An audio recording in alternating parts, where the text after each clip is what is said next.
কিরে বাবি, এত বিরক্ত হচ্ছিস কেন? আরে মা, ওই আমার ফোনের পাসওয়ার্ডটা মনেই করতে পারছি না। আরো নে দামি ফোন, আমি বলেছিলাম টেপা ফোন নে। আমার মতো কোনো পাসওয়ার্ডই লাগে না, এই ওপরের বোতামটা স্টার্ট টিপলেই লক, আবার ওপরের বোতামটা স্টার্ট টিপলেই আনলক, সবাই জানতে পারে। তুই তো বায়না করলি, শুনলি না। আমাদের সময় আমাদের মারা আমাদের ফোনই দিত না, এই কারণেই দিত না। আর আমার পাসওয়ার্ডটা তো জরুরি।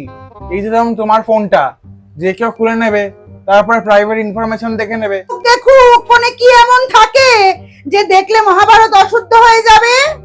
এখন থেকে এই ফোনটা ইউজ কর, নে ওই ফোনটা ছাড়, ছাড় নে এই ফোনটা নে।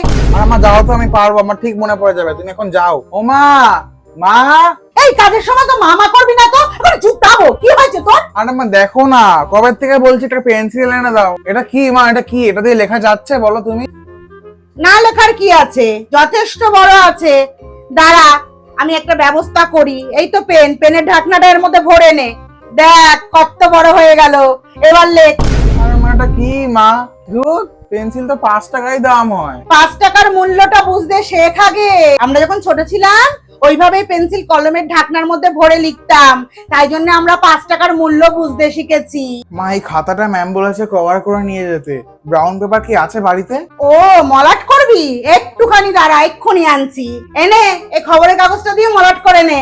আরে মা, এটা হচ্ছে কি? ব্রাউন পেপার বলেছে ম্যাম। তোদের খাজনার থেকে বাজনা বেশি।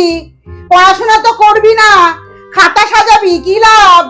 আমাদের সময় আমরা খবরের কাগজ দিয়ে মলাট করতাম, কিন্তু পড়াশোনা ভালোভাবে করতাম। তোদের মতো তো দেখাতাম না। ওই দিয়ে করে নিয়ে যা, আন্টি বললে বলবি মা বলেছে। আরে মা, আন্টি শুনবে না, শোনো না একটু।